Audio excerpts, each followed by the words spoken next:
گزشتہ برس 15 جولائی کو ترکی میں منتخب حکومت کے خلاف مغربی اشاروں پہ فوجی بغاوت کی گئی، جس کو وہاں کی غیور عوام نے بھرپور مزاحمت کے ساتھ کچل دیا، اور یہ ایک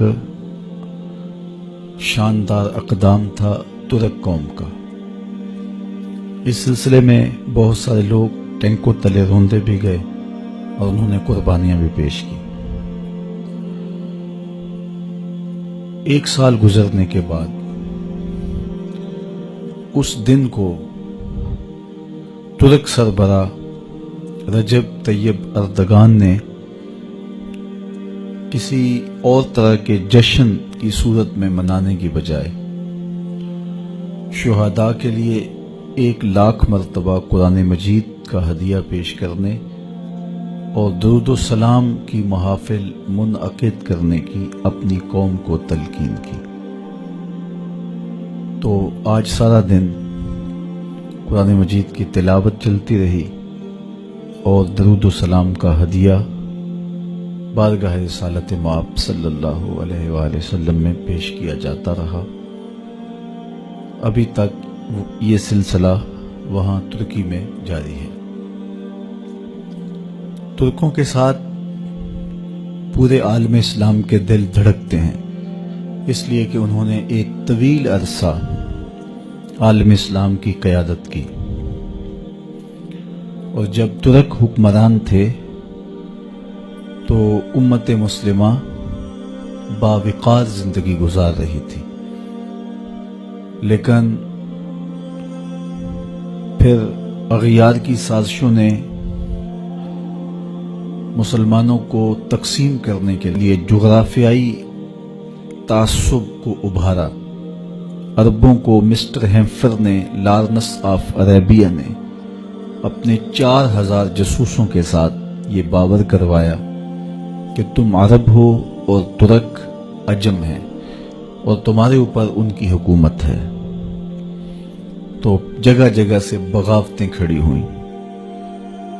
تو ترکوں نے یہ سوچا کہ ہم بالخصوص حرمین طیبین میں قتل و غارت نہیں کریں گے، اور انہوں نے پسپائی اختیار کر لی، اور پھر مختلف ٹکڑیوں کے اندر امت مسلمہ بانٹ دی گئی۔ یہ جب ان کی پسپائی ہوئی اور سلطنت عثمانیہ ٹوٹی، اس وقت پاکستان نے بہت زیادہ حصہ لیا۔ اس وقت پاکستان تو نہیں تھا، متحدہ ہندوستان تھا، تو یہاں تحریک خلافت چلی۔ ترک آج بھی بر صغیر پاک و ہند کے لوگوں کو قدر کی نگاہ سے اس لیے دیکھتے ہیں کہ یہ کھڑے ہوئے اور خلافت کی بحالی کے لیے انہوں نے کوشش کی۔ اقبال خون کے آنسو رویا، دیکھ مسجد میں شکست رشتہ تسبیح شیخ، اور بت کدے میں برہمن کی پختہ زناری بھی دیکھ، چاک کر دی ترک نادان خلافت کی قبا، سادگی مسلم کی دیکھ اوروں کی عیاری بھی دیکھ۔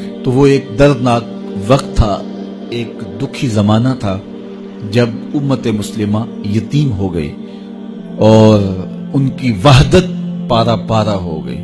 اتا ترک نے، جو کہ نمائندہ تھا ان لوگوں کا، ترکی کے اندر مذہب کی تعلیمات کو مسخ کیا۔ پھر وہ وقت بھی آیا کہ وہاں داڑھی رکھنا جرم قرار پایا، عورت کے لیے برقع پہننا جرم قرار پایا، اور اسلامی تشخص کو مٹایا جانے لگا۔ مدارس دینیہ کلیتاً ختم کر دیے گئے۔ پوری ترکی میں ایک مدرسہ بھی دینی مدرسہ قائم نہ رہا۔ کوئی کہتا ہی نہیں تھا کہ ترکی میں دوبارہ اسلامی قوتیں جو ہیں وہ نشو و نما پائیں گی۔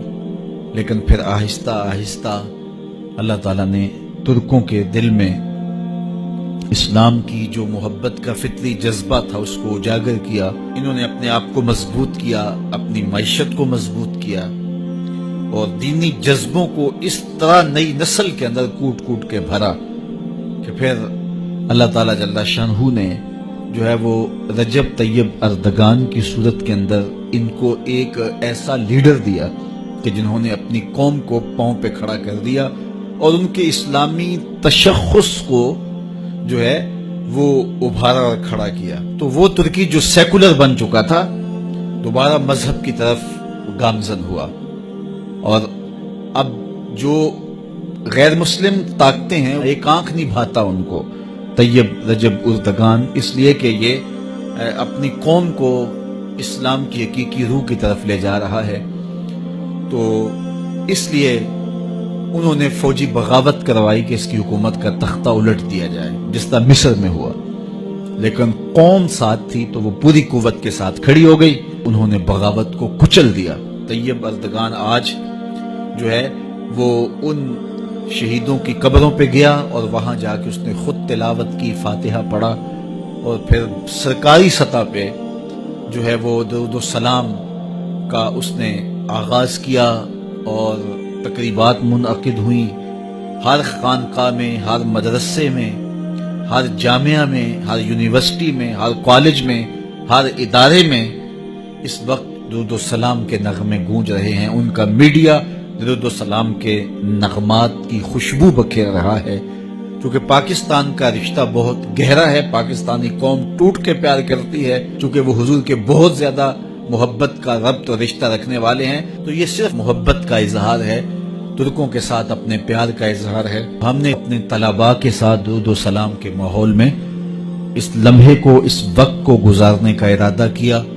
حضور کی بارگاہ میں پورے ادب سے، احترام سے درود و سلام کے نذرانے پیش کرنے، اس کے بعد ہم سلام پڑھیں گے پاکستان کے لیے، ترکی کے لیے، شام کے لیے، فلسطین کے لیے، کشمیر کے لیے، برما کے لیے، اور پورے عالم اسلام کے لیے اللہ کی بارگاہ میں دعا کریں گے. اللہ اسلام کو غلبہ دے.